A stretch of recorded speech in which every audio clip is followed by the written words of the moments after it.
Et voici conclu entre le projet de gouvernance économique et de participation citoyenne et le réseau Accès aux médicaments essentiels, la Ligue des consommateurs du Burkina, le réseau africain Jeunesse, Santé et Développement au Burkina Faso et l'Association des jeunes pour la promotion des orphelins, l'accord de financement de projets innovants dans le domaine de la participation citoyenne et de la redevabilité. Le projet doit être assez innovant en matière donc, de redevabilité. Il doit s'étendre sur un certain nombre de régions ou de communes, entre autres.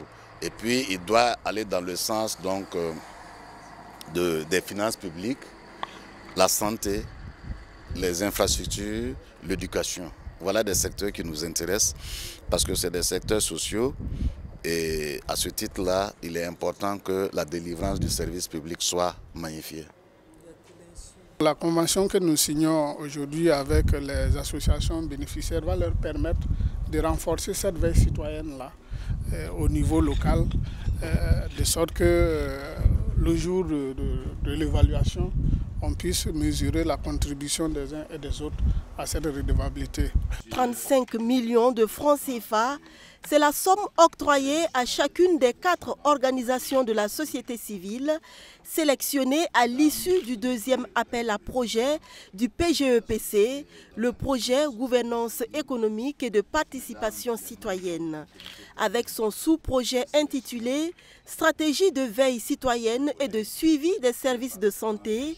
La Ligue des consommateurs du Burkina Faso va focaliser ses actions au niveau de la région du plateau central.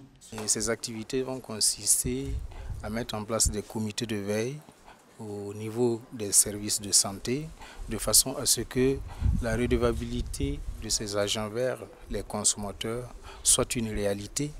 Et éventuellement, à partir des comités de veille, nous allons pouvoir donner aux agents le feedback de la qualité de leurs prestations.